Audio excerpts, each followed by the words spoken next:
अस्सलाम वालेकुम friends. Cooker का हम इस्तेमाल इसलिए करते हैं कि इसमें एक तो खाना जल्दी पक जाता है और वो चीज़ें जो किसी और बर्तन में जल्दी नहीं गलती उन्हें हम कुकर में बना लेते हैं ताकि वो जल्दी तैयार हो जाएं। कुकर में गोश्त जल्दी क्यों गल जाता है, चीज़ें जल्दी क्यों बन जाती हैं, वो इसलिए कि इसके अंदर हम स्टीम को स्टे करवा सकते हैं। तो कुकर के साथ हमें नॉर्मली एक प्रॉब्लम हमेशा से आती है कि इसकी स्टीम कहीं ना कहीं से लीक हो जाती है। कुकर के अंदर 5 ऐसी पॉसिबल चीज़ें हो सकती हैं, जिनमें से पहले नंबर पे तो इस कुकर की रबड़ आती है। ये रबड़ कुकर के ढक्कन को इसके साथ एयर टाइट करने के लिए यूज़ की जाती है, और अगर ये रबड़ ख़राब हो जाए या ज़्यादा हीट होने की वजह से या क्वालिटी अच्छी ना होने की वजह से ये अपने साइज़ से बड़ी हो जाए तो फिर भी ये लीक करना शुरू कर देती है। तो उस सूरत में नॉर्मली हम इसकी रबड़ चेंज करेंगे तो कुकर की लीक बंद हो जाएगी। दूसरे नंबर पर इसके यहाँ पे ये लगे हुए पॉइंट्स होते हैं, इनमें से इस जगह से भी स्टीम लीक हो सकती है, इस जगह से भी लीक हो सकती है, इस जगह से भी हो सकती है, और ये चीज़ हैंडल के साथ फिक्स होती है। मतलब इस चीज़ के साथ हमने हैंडल को फिक्स किया होता है, और ये कभी भी ऊपर वाली साइड से लीक नहीं होगी। ये जब भी लीक होती है ये नीचे वाली साइड से लीक होती है। मतलब ये नीचे से लीक होगी तो ऊपर से लीकेज शुरू हो जाएगी। सबसे पहले तो हमें इसे चेक करना है कि इसकी लीकेज हो कहाँ से रही है। अगर इसकी रबड़ लीक होगी तो ये यहाँ से इस जगह से स्टीम को खारिज करेगा तो वो साफ नजर आ जाएगी। फिर हम इसकी इन 4 चीज़ों को चेक करेंगे, ये भी बिल्कुल साफ नजर आ जाएंगी। सपोज हमारी इस वाली जगह से स्टीम लीक हो रही है तो हम एक मुंह वाला पेचकस लेके इसको इस जगह से खोल लेंगे, और फ्रेंड्स कुकर की कहीं से भी लीकेज होगी हम उसे जितना मर्जी टाइट कर लें लीकेज बंद नहीं होने वाली। इसकी लीकेज सिर्फ और सिर्फ इस तरह की फाइबर की वाशर से ही बंद होगी। सो अगर इस जगह से प्रेशर लीक होता है तो हम इसे खोल के यहाँ वाशर रख के इसको कस देंगे। ये 1 दर्जन वाशरें हमें 20 रुपए की मिल जाएंगी। इसी तरह ही अगर इस जगह से स्टीम लीक होती है तो हम यहाँ भी वाशर लगा देंगे और इसका कोई लंबा चौड़ा काम नहीं होता।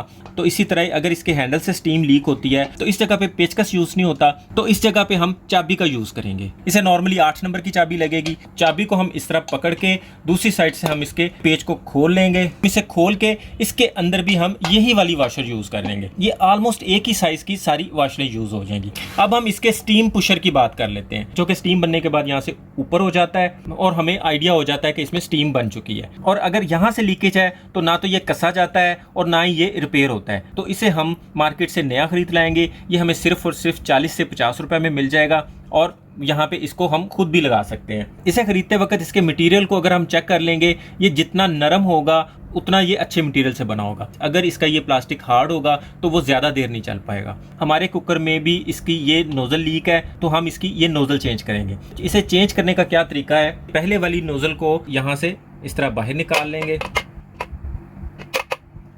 ये हार्ड हो चुकी हुई थी इसलिए ये कुकर स्टीम नहीं बना रहा था। इसकी साइडों से प्रेशर लीक होता था, स्टीम यहाँ से निकलती हुई दिखती भी थी। तो इसे रिप्लेस करने के लिए 2 तरीके हैं, जिनमें से एक तरीका तो ये है कि हम इसे अंदर की तरफ से ही इस तरह लगा के तो किसी एक मुंह वाले पेचकस से इसको यहाँ से दबा दबा के दूसरी तरफ निकाल देंगे।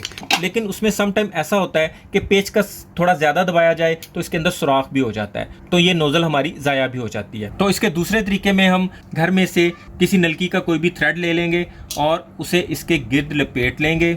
थ्रेड थोड़ा सा मजबूत ही होना चाहिए। जो आमतौर पे हम पेट्रोलियम जेली वैसलीन यूज़ करते हैं वो ले लेंगे। वो बिल्कुल थोड़ी सी मिकदार में वो वैसलीन इस होल की दोनों साइडों पे लगा देंगे। इवन हम इसकी रबड़ पे भी लगा देंगे। उससे ये होगा कि ये फिटिंग में बहुत आसानी से फिट हो जाएगी। और इस थ्रेड को इसके अंदर से दूसरी तरफ गुजार लेंगे और फिर एक हाथ से इसे हम यहाँ पे पुश करके रखेंगे।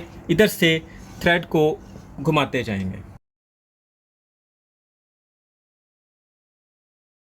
तो इस तरह फ्रेंड्स हमने इसका ये स्टीम बटन चेंज कर दिया है। अब ये कुकर एक दफ़ा फिर एयर टाइट हो गया है और लॉन्ग टाइम के लिए यूज़ के काबिल हो गया है। इसी तरह फ्रेंड्स इसमें जो वेट होता है, ये वेट सिर्फ नाम का वेट नहीं है, इसका प्रॉपर वेट भी मैटर करता है। ये स्पेशली 100 ग्राम वेट का बनाया जाता है ताकि कुकर के अंदर एक्स्ट्रा स्टीम ना बने, कुकर के फटने का सीन ना हो। उसके अंदर जैसे ही एक्स्ट्रा स्टीम बने वो इस वेट को ऊपर उठा के तो इस जगह से बाहर निकल जाए।